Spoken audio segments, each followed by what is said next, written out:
Now, Budget, a civic tech organization leading advocacy for transparency and accountability in Nigeria's public financial management space, has expressed concerns over the poor fiscal performance of the federal government's 2022 budget and the growing subsidy payments. Now, going by the increasing rate of borrowings as debt to revenue ratio, which has reached an alarming level within the first 4 months of this year, this has really raised more warnings in spite of giving the corrections by the International Monetary Fund and other world bodies, which are also saying that the country is spending over 100% of its revenue on debt service. It's not functional.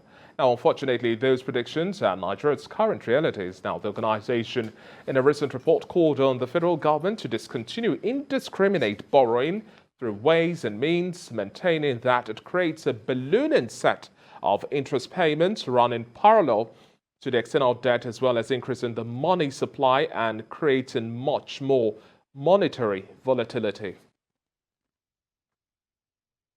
Well, to discuss this and more burning economic issues, I'm now being joined live virtually by senior research and policy analyst at Budget Nigeria, Vahyala Kwaga. Thank you very much for joining us on the show today. Thank you for having me, David. Part of this conversation really now with budget stands over the fiscal performance of this year's budget and then the growing subsidy payments. What's your take on the budget implementation really now, since we've seen the play out of the year 2021 and then the first half year duration of the year 2022 in terms of our markers, the issues of revenue leakages, project funding, especially constituency projects and more? Your thoughts on these? Yeah, I mean, that's a great question, and one for which a lot of Nigerians are interested in. The sad side of the story is that for the constituency projects you referred to, about 100 billion was released, but unfortunately over 50 billion of that money was for empowerment projects. Now, we carry out research in that regard on these constituency projects and what they are used for. And these empowerment programs do not really deliver development to Nigerian citizens. They are simply used as political tools in the hands of politicians to garner support and to garner potential votes for their, upcoming elections in 2023. So this is a challenge that we see that really will affect the quality of governance. And it almost becomes like this is the settlement before the election to ensure that these votes are provided for. Still on the constituency projects issue, Tracker, budget sister organization that takes into detail just what happens in constituency projects, in their research, noted that about 41 of the projects that are earmarked as constituency projects have vague and unspecified locations. And this amount was total to about 4.89 billion. So you see that this is a prime example of this revenue leakage. If you cannot with specificity ensure you know where money is going, it simply becomes a drain on the nation's resources. And going back to the issue you raised about the budget implementation for 2021 and the half year for 2022, unfortunately, there really is no information. There's no real solid information on budget implementation. All we have is a January to May report, and that does not really cover or does not really provide information, that January to April, that Nigerians want to see. And the last quarter of 2021, there is no information on that. So just how much was raised, just how much was expended, this is all information that Nigerians, civil society does not have access to. The last information available to us, at least third quarter performance of the 2021 budget, still saw, some variance in the negative areas. It's unknown if this was actually covered and how much was even made. And these conversations become all the more compelling when we look at the revenue profile of the government and just how much they have been making. So by and large, there still will be lots of challenges in budget implementation. and the problems seem not to be going away, I'm afraid. And now, talking about this vagueness which you speak about, irrespective of this challenge, now the Nigerian government recorded an improvement in the 2021 Open Budget Survey. Now, this is attributed to its improved timeliness in publishing budget documents, the improvements we've seen in inclusion in the budget processes, enhanced comprehensive documentation made available to the public, and even better institutional oversight roles in the budget process during the pandemic year. Is this really a commendable feat or anything to go by, would you say? I mean, I think I would say that it is a commendable feat.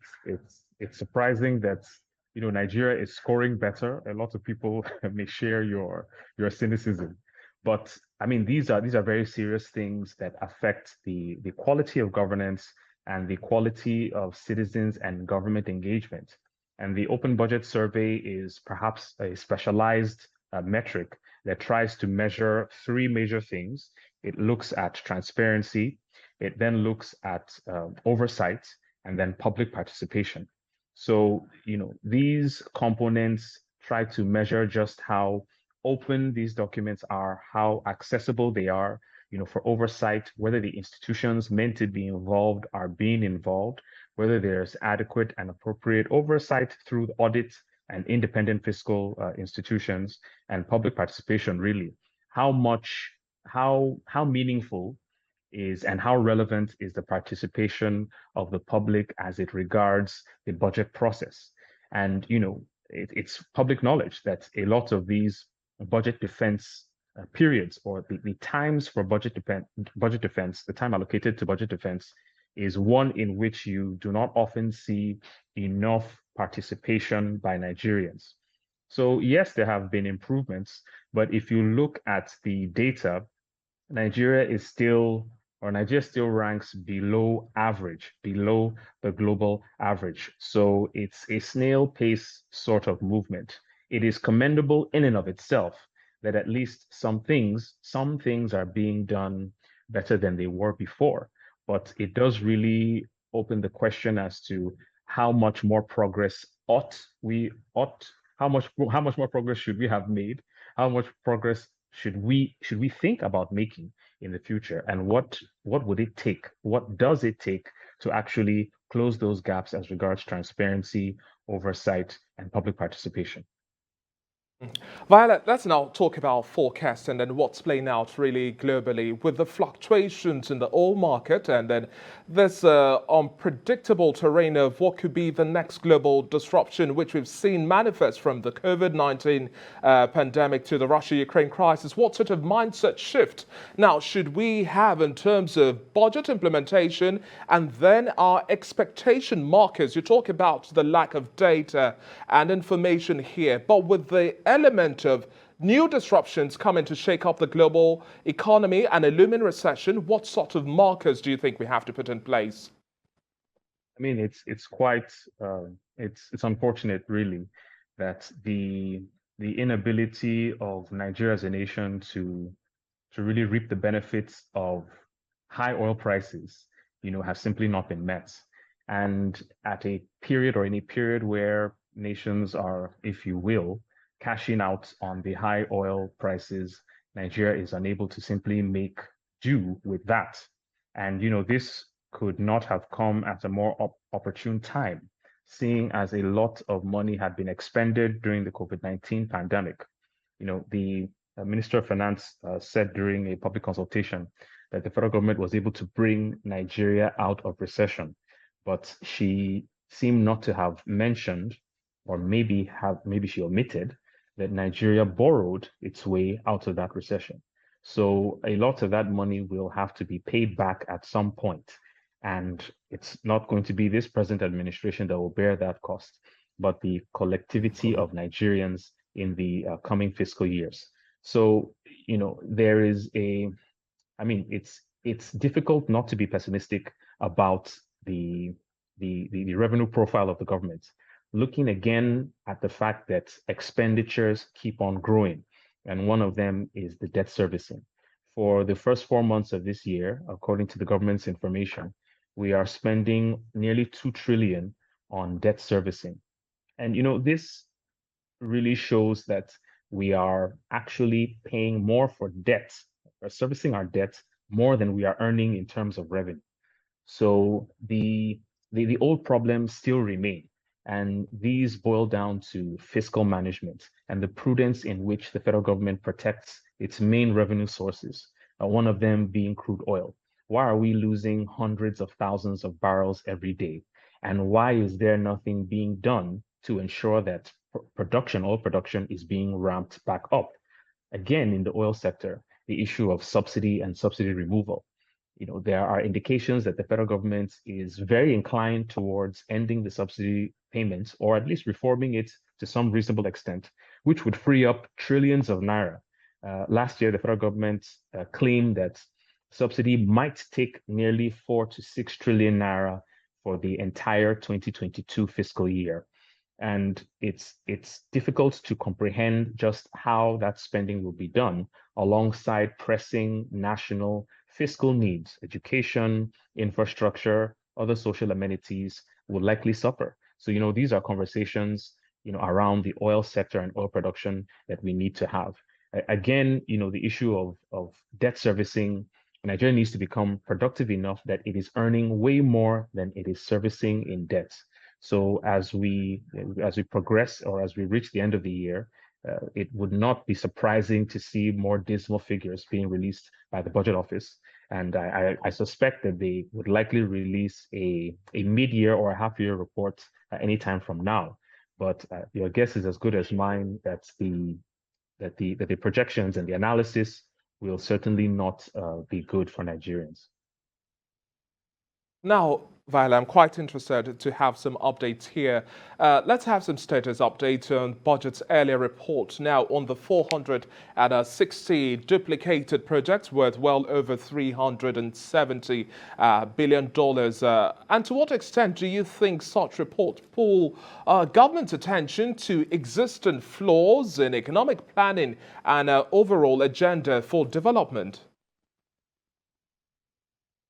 I mean, it's one of the bright spots of budget advocacy, and the advocacy of numerous civil society organizations like ours is bringing information to the attention of the government.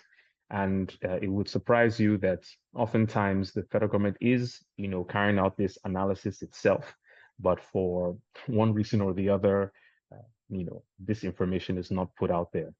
When budget made that analysis and put that information in the public domain, there was initially some form of pushback from the budget office, but the ICPC stepped in and carried out their own independent investigation and came up with a slightly reduced number, but a large number in the hundreds, nonetheless. That these duplicated projects exist. The budget office then did its own analysis and came to conclusion of 150 duplicated projects. And what became of that was there were no releases made for those line items. So it's like a 2-3 tier process where the budget is made, the cash calls are made, and then the money is disbursed. This money was budgeted, but there were no cash calls because the budget office did not even release the money in the first place. And I can say authoritatively that the budget office has really improved its budget oversight process in the budget implementation management framework that the current administration has implemented, whereby they have better oversight and better supervision in some ways, or rather, they have better supervision and maybe a bit of oversight in some ways in terms of advice, in terms of the process, in terms of the framework and the end product of state-owned enterprise MDA budgets. And they are able to sort of shepherd the MDAs, if you will, to put their budgets, in a good stead.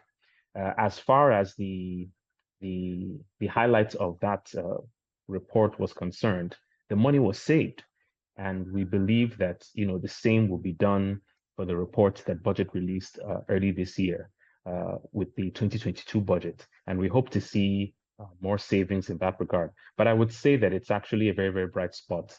And we see that as a win for civil society and for Nigerians. And hopefully the other reports that would also have would definitely pull government's attention to what needs to be done in terms of thinking out of the box. We look at what global governments are also doing.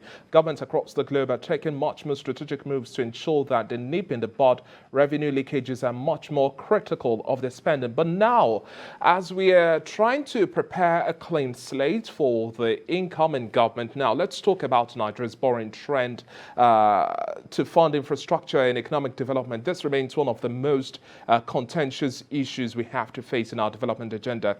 We've had cautions from the World Bank, we've had cautions from IMF, especially on the loan market volatility. But how much of a burden now would you describe these additional borrowings? How much do you think they'll place on the incoming government that has to face these myriads of problems of lingering forest scarcity issues, dwindling naira value, and the overall slow economic rebound, and as the noise of a looming global recession continues to grow louder? How much of a clean slate would I mean, it's going to be extremely difficult. And, in my informal conversations, people say that whoever becomes the president is going to take up a very unenviable job. In some way, Nigeria may not have really had a choice as regards handling the COVID-19 pandemic. There really wasn't much money to begin with, but money needed to be spent nonetheless. I think the problem a lot of Nigerians have is with the way in which these monies are spent. There is an indication of, rather, there is evidence, very clear evidence, that the government is not cutting its coat according to its size. With the way monies are being spent by political office holders and with the corruption cases that are rife in the media, the the Nigerian citizen does not see any sense of urgency or any sense of accountability really by the government or by government officials. And I think that's where the problem really comes from. With the issue of FX scarcity, you have a problem that is really eating away at the very fabric of the naira. And because of this scarcity and the knock-on effects it has, one of the most prominent problems it will produce that perhaps a lot of people haven't really considered is that it is simply eroding the value of the naira to the point where the debts that we took and the interest that we pay on those debts would probably begin to balloon unless there was a clause in that borrowing or loan agreement that the interest rates or the interest rate would be pegged to a particular amount of the naira, a particular value of the naira. I beg your pardon. So these are the fears that Nigerians have, and in addition to this, the value or the size of the debt is the debt servicing and how that affects or how that is affected by the value of the naira. And there are numerous nearly endless reasons that the government needs to have money. In fact, it was said that the government needs about $13 billion, I think, for the next 10 years to really put Nigeria in a place where infrastructure is at an optimally provided level. And we ask ourselves, where is this money going to come from? And if it does not come from an economy that is being run or being managed in a responsible way that is productive, where the government focuses more on eliciting taxes in an accountable fashion, taxes from companies that are regulated appropriately, fairly, and justly, or taxes from citizens that have an environment that promotes their livelihoods, that is safe and encourages them to do business.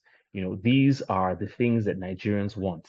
And it would not be a tall order to ask Nigerians, to pay taxes where these things are being provided in more timely, efficient, and accountable ways. So, I mean, there's no pleasure in saying that the incoming government will inherit numerous debts, and it will take a lot of political will to ensure that the nation becomes productive enough, perhaps also cleaning up the oil sector, which is another kettle of fish on its own, and bringing these monies into a proper, organized framework where they are spent in the most efficient and effective ways, for the benefit of Nigerians. Thank you so much, Vahyala, for your time on the show today. And in terms of following the money, we'll definitely have another conversation as to see how much Nigeria can do better in terms of developing a stronger framework for better budget implementation. And then we'll also rate the performance of the Treasury single account, especially as part of the government's public financial management strategy. Thank you so much once again for your time on the show.